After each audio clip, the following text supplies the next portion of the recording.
kala hiduplah seorang pemuda bernama Galoran. Orang tuanya adalah orang yang terpandang dan disegani di desa.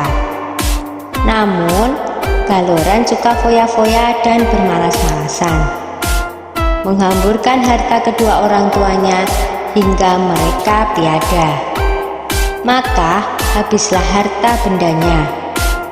Seorang wanita kaya raya menjadikannya suami. Wanita itu memiliki seorang anak perempuan yang rajin dan pandai menenun bernama Jambean. Jambean yang rajin bekerja itu sering menasehati ayah tirinya agar tidak bermalas-malasan saja. Nasihat itu justru membuat Galoran murka. Beraninya dia menasehati orang tua. Patutkah itu? Galoran marah. Ibu Jambean berusaha membela Jambean. Tetapi apa daya, sekarang engkau harus memilih, aku atau anakmu, ancam Galoran. Hati ibu Jambean sangat sedih mendengar perkataan Galoran. Dia menangis siang malam karena bingung. Suatu hari dia memanggil anaknya. "Jambean anakku, kemarilah nak," serunya lirih. Jambean langsung menghampiri ibunya yang tengah bersedih. "Mengapa emak bersedih saja?" tanyanya dengan iba. Maka diceritakanlah rencana Galoran yang berniat mengusir Jambean dari rumah. Dengan sedih, Jambean pun berkata, "Sudahlah mak, jangan bersedih, biar aku yang mengalah. Yang benar nanti akhirnya akan bahagia mak," kata Jambean meyakinkan ibunya. "Aku akan pergi melewati jalan ke Bandungan." Dengan sesak tangis sang ibu mengangguk. Di malam yang gelap dan hujan lebat itu, Jambean pergi meninggalkan rumah.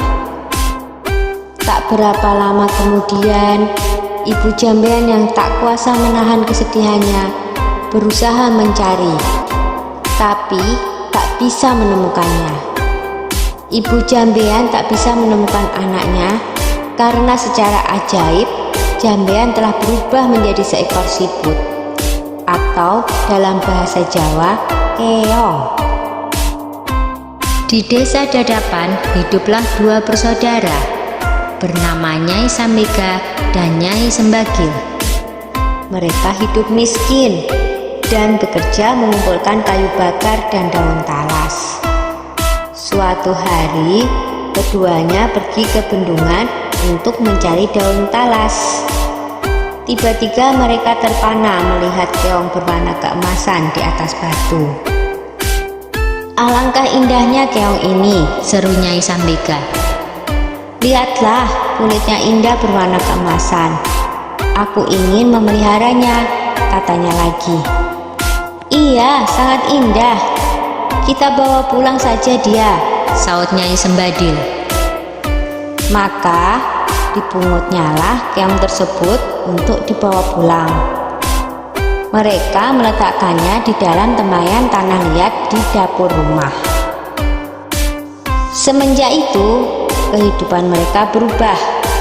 Terutama setiap pulang dari bekerja, di dapur selalu tersedia lauk dan rumah berubah menjadi rapi dan bersih. Nyai Sambega dan Nyai Sembadil merasa heran dengan keadaan itu. Mereka berencana untuk mencari tahu siapakah yang melakukan semua itu. Suatu hari seperti biasa, mereka berangkat kerja. Tetapi sebenarnya mereka hanya berpura-pura pergi. Setelah agak jauh dari rumah, mereka kembali menyelinap ke belakang rumah menuju dapur. Dari dapur terdengar suara seorang sedang memasak. Keduanya sangat terkejut saat melihat seorang gadis cantik keluar dari tempayan tanah liat tempat keong emas peliharaan mereka. "Tentu dia adalah jelmaan dari keong emas itu," bisik Nyai Sembagil. Ayo kita tangkap sebelum dia berubah lagi menjadi seekor keong emas, bisik Nyai Sembagil. Dengan mengendap-endap, mereka masuk ke dapur. Lalu ditangkaplah gadis yang sedang memasak itu. Jambean awalnya takut, tetapi akhirnya bisa tenang. "Siapakah kamu, nak?" desak Nyai Sambika penasaran. "Apakah kamu bidadari?" tanyanya lagi. "Bukan, saya manusia biasa. Saya diusir oleh ayah tiri saya, sehingga saya menjelma menjadi keong," saut Jambean tertunduk. Keduanya terharu mendengar cerita Jambean, apalagi melihat ketekunan gadis itu dalam bekerja dan kebaikan hatinya. Akhirnya, keong emas diangkat sebagai anak. Sejak itu, keong emas membantu keduanya itu dengan menenun. Tenunannya sangat indah dan bagus, sehingga terkenal sampai ke seluruh negeri. Karena hasil tenunannya itu juga, kedua nyai tersebut menjadi bertambah makmur. Tenunan Jambean yang indah itu terkenal sampai ke ibu kota kerajaan. Sang raja muda sangat tertarik dengan tenunan buatan Jambean, hingga raja memutuskan untuk melihat sendiri proses pembuatannya dan pergi meninggalkan kerajaan dengan menyamar sebagai saudagar kain. Akhirnya, tahulah raja perihal keong emas itu. Raja tak hanya terpikat dengan keindahan tenunannya, tetapi juga terpesona dengan kecantikan Jambean.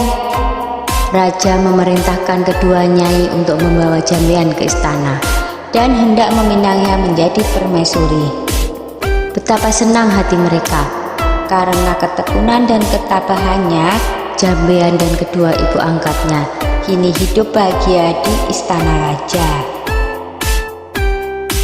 Sudah dulu ya cerita keong emasnya.